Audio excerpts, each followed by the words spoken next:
Hello everyone, welcome back to my channel, Books with Sam. Just want to get on here real quick and make a list of a couple of books I think people could crush in a weekend. I know I certainly did, but I know everyone's reading speed is a bit different. So these are rather short books, and I like that they're also fully contained stories, in that I know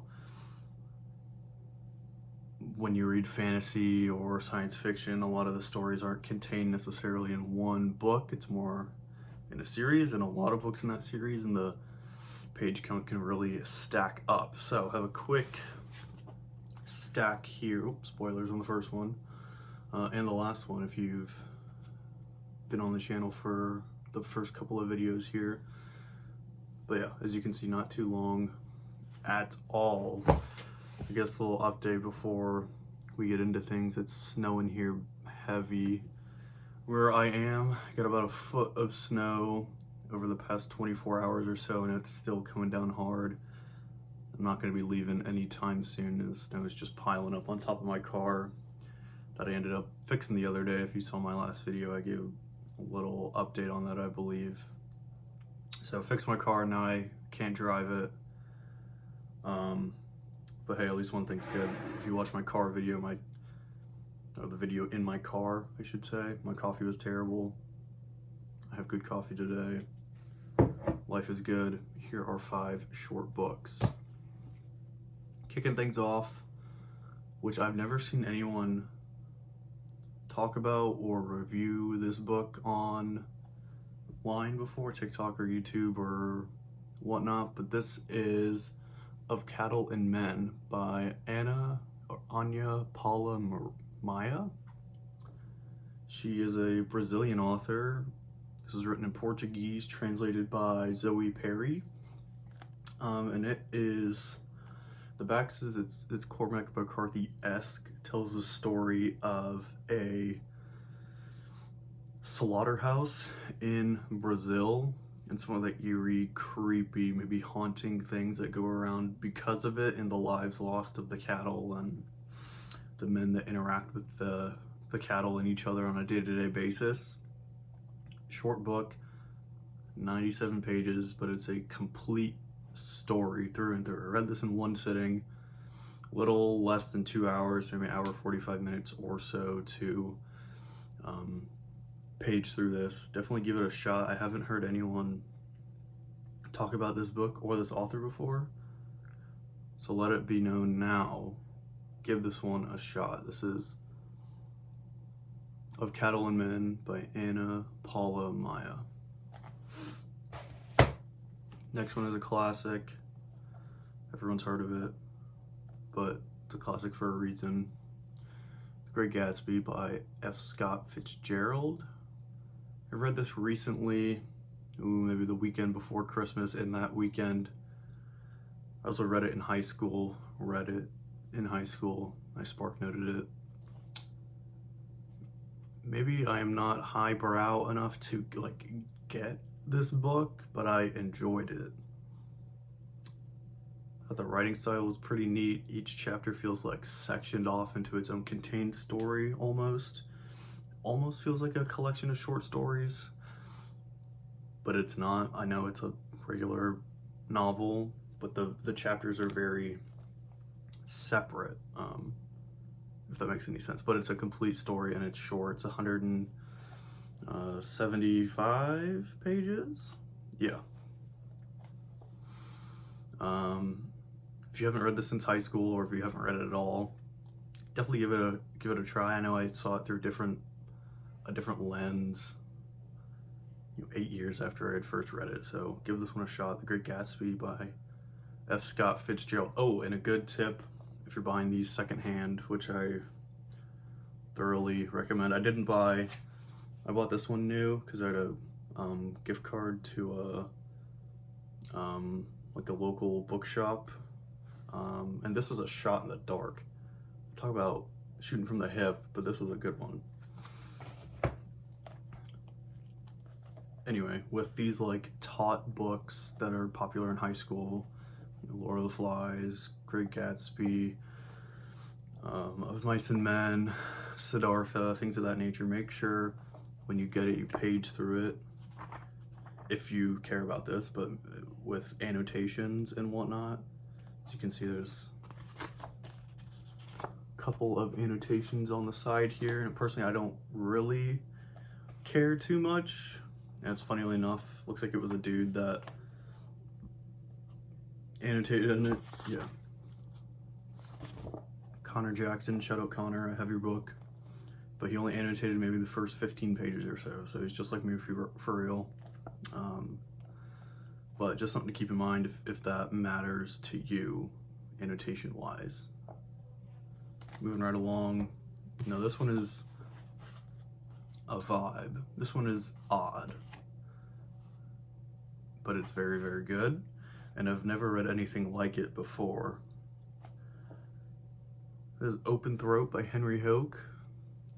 This gained popularity maybe middle of last year, which is when I picked it up. I was seeing it everywhere. I got it secondhand. You can tell it's sort of faded and the pages are yellowed. So this might have been like a beach read for someone, but probably 98% of my books I get secondhand, just because I don't know, I'd feel like $17 for this.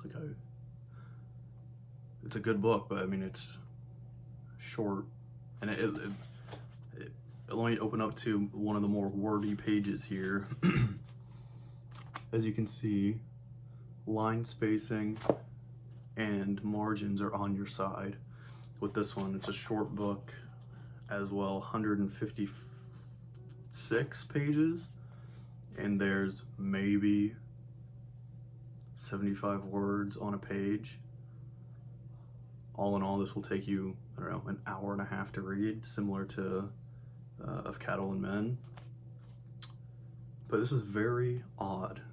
Precipice of the story is, it's from the point of view of a hungry mountain lion that lives underneath the Hollywood sign, and some of the like mischief he gets up to, and he's sort of seeing humans through an animal's eye, an animal's lens. And maybe at the end it's like well, I won't say what happens at the end, but give this one a shot. Maybe it sort of rhymes with, I don't know, works like Animal Farm in a sense. But this was sort of a mind trip. Give this one a read. It'll rock your weekend if you crush this in a weekend. Next one, perfect for a snowy day, perfect for the holidays. I know the holidays are over, but I read this for the holidays. The weekend, like before or after I read The Great Gatsby.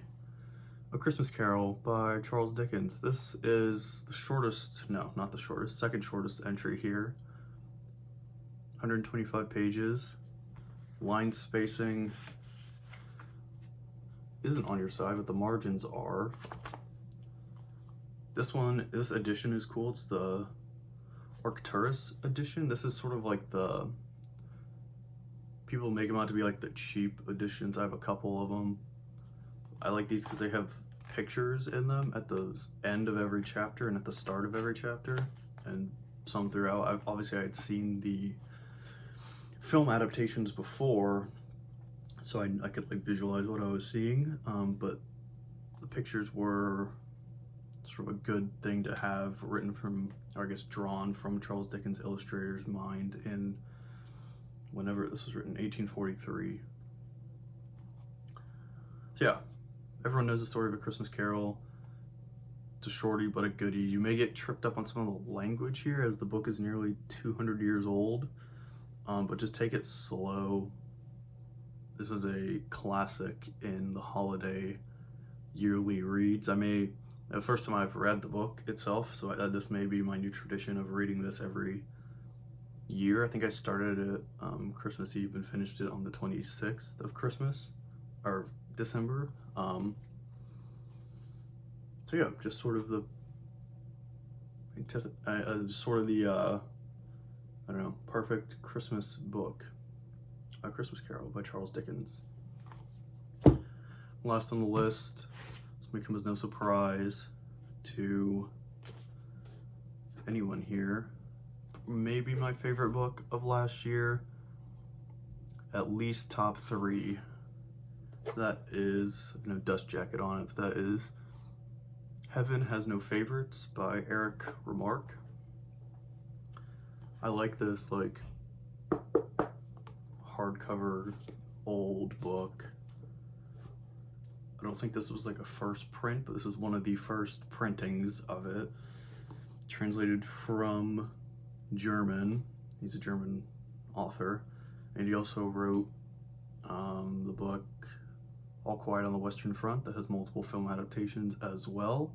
It's one of his lesser known works. It tells the story of a race car driver and a woman who is sort of bedridden, not bedridden, but hospital bound in a Swiss facility. And it tells their story of their lives together as they both have similar mindsets for different reasons when it comes to life, and mainly, you know, living each day like it is your last.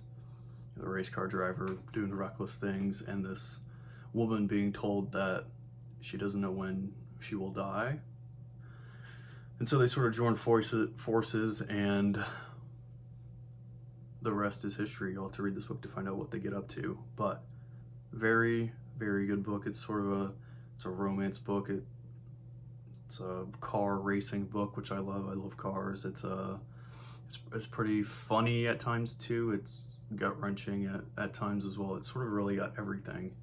This is the longest book here, but it is so good. You could definitely crush this in a weekend if you put your mind to it. 242 pages. Yeah. 242 pages for this book. So good. Definitely give this one a shot. Heaven Has No Favorites by Eric Remarque. So yeah, that was my list. 5 books you could crush in a weekend. Multitask, we'll get a thumbnail real quick.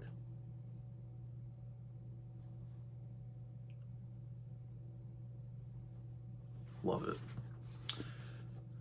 Yeah, so to recap, A Christmas Carol, Open Throat, The Great Gatsby, Of Cattle and Men, and Heaven Has No Favorites. Let me know if you've read any of these in the comments down below, or let me know some of your favorite shorter, complete stories as well. I like when an author can write a complete story in a minimal amount of pages. I think that just shows a different skill than, say, a Brandon Sanderson who's writing his, Stormlight Archive is set to be 10 books. I love that series. I think that's a great series, and I'm excited for Wind and Truth, but it just shows different skills and different writing styles. Let me know if you've read any of these down below, or what some of your favorite shorter books are. And with that, hope everyone has a great rest of your day, and we'll catch you in the next one. Thanks all.